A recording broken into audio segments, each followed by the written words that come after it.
Going back to the Fed talk, Jim, no crypto today. Unless you weave it in, that's your call. But tell me here, I mean, are we looking at a Fed that's finally turning hawkish?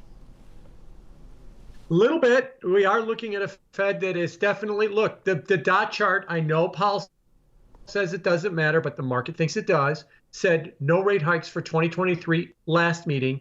Now it's got 2 rate hikes in 2023. Now, before you go, well, that's 2023, we're in 2021. This is how it starts. And then we'll see what the next several meetings bring, whether or not they creep it closer and closer. The big question is what's causing that?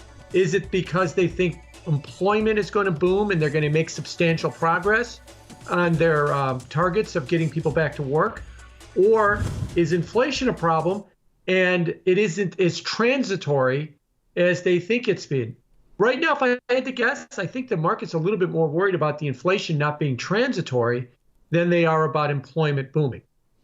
So, Jim, this is pretty interesting because some of the language here just seems uncharacteristic relative to what we've come to know from Jay Powell, right? I mean, talking about inflation potentially being longer lasting, not hearing a lot of the T word transitory today. They start off the statement by focusing on the vaccination rate. I mean, some of this is like, it seems like it would be common sense. I've been looking around watching people get vaccinated, seeing everything come back, and we've been looking at the data. Is there a possibility here that maybe Jay Powell is thinking they wait a little too long to start communicating these things? Oh, no, there's definitely that, because I think at the beginning of the press conference when the bond market sold off its worst, he was very uncharacteristically unsure about himself. Well, it could be that, they can't get affordable daycare because the kids are at home. Maybe in the fall when they go back to work and unemployment or the employment rates are going to pick back up, talking about why the employment numbers have been so weak the last few months. It's like, Jay, you're the chairman of the Federal Reserve. I mean, I can make up stuff like that any day if you want me to tell you why the employment reports, but you're setting policy and you seem to be so unsure about why it's happening. And then when you turn to inflation, he did say it will be transitory, but if it's not transitory, we're going to react to it. Wait a minute, you've never said that before, giving us that hedge that if it's not transitory, and now you're starting to give us that transitory.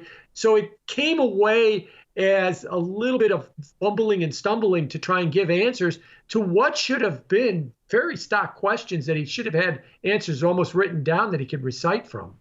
Jim, what about the language that dots are not a great forecaster of future rate moves? I mean, obviously, Powell is kind of playing a little good cop, bad cop here, trying to soften the blow that hit when the minutes came out or when the decision came out. But at the end of the day, I mean, things can change. So in that sense, look, a dot, in 2023, a lot can happen between now and then for sure. But when he says that they're not predicting the future, that doesn't mean that if things go according to the way they think, they're just going to ignore them, right? I mean, is this a real statement? Is this a throwaway, branch to the doves? Yeah, I think it's more of a throwaway statement. Reason I say that is, yeah, we know that the dots said 0 rate hikes in 23 last meeting, 2 in this meeting, and that's not set in stone. We know that they shouldn't be taken literally, but they should be taken seriously, to use a phrase from another place.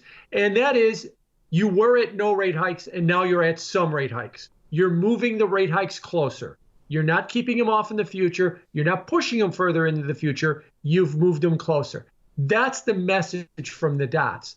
So I know Jay's trying to be literal, that we probably, would be surprising that if in 2 years that actually turns out to be the case, that we raise rates only 2 times in 2023. Yeah, I get that. But the trend of what you're doing with them by moving those rate hikes forward, that's what the market, I think, is more paying attention to. All right, so the bond move, have we put in a local high, local low for yields, Jim, after we started pushing into the 1.4 area? I mean, we got real low 1.5 and then dipped below it for a moment there. Is that as low as we're going to go in this reversal from yield? I think so. Back in mid-May, we bottomed out at 1.46 on the 10-year.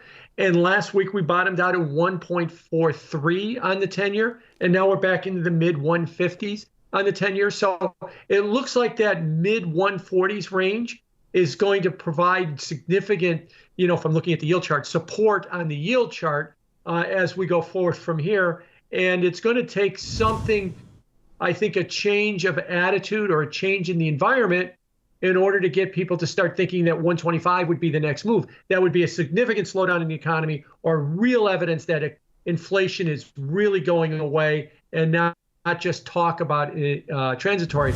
So, yeah, I think that was pretty much it for the local low. Maybe we sneak out 1 or 2 basis points lower, but that would surprise me anything more than that without a significant change in the narrative.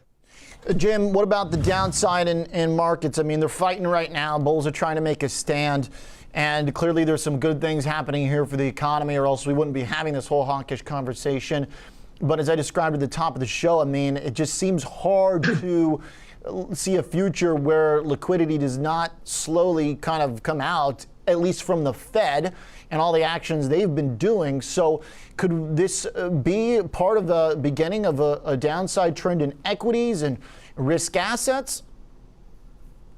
I think really what you have to remember about with equities and risk assets is the stock market's at an all-time high, or at least it has been in the last few days. And earnings are booming, but you're paying near record valuations. Forward PEs are in the mid-20s. So they're not cheap, and credit spreads are at all-time tights. So you've got an economy with good momentum, and you're paying up big for that good momentum. Anything that comes in the way of that, like higher interest rates or sucking liquidity out of the market, or even the talk of it, is going to be upsetting because you've paid up for big valuation numbers. You kind of need everything to go right. Now, today's announcement is not enough to say that's it, the stock market's over. But I've thought that in this period right now, the center of the universe is the bond market. And if you watch the bond market, as long as it stays under 170 and well under 170, which is where it is now, stocks will be okay. But if this is the start of a move back towards the high of the range, in the 170s, I think you'll see, like you saw in March, the stock market kind of get a little wobbly when you get up there because it's got no room for error. It's almost priced for perfection at this point. And anybody talking about removing liquidity or raising the cost of capital, it's not going to be taken well by the market. Okay, so you're taking more of the elevation of yield approach than this kind of short-term rate of change. Last one, Jim, one little crypto tidbit before we let you go. What are we learning today about these inflation hedges? Gold's down, Bitcoin's down. What's going to work if the Fed is right and they're going to have to start moving to kind of get a hold of potential inflation?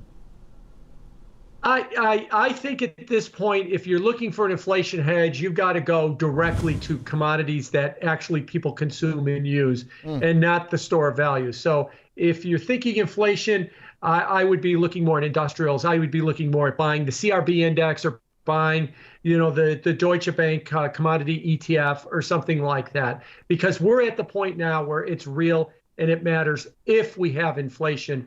Whereas, looking at the store of value, I think those are usually good for the perceptions of what's coming next. So I'm not surprised cryptos are struggling a little bit with the inflation story, as is gold is struggling with the inflation story right now.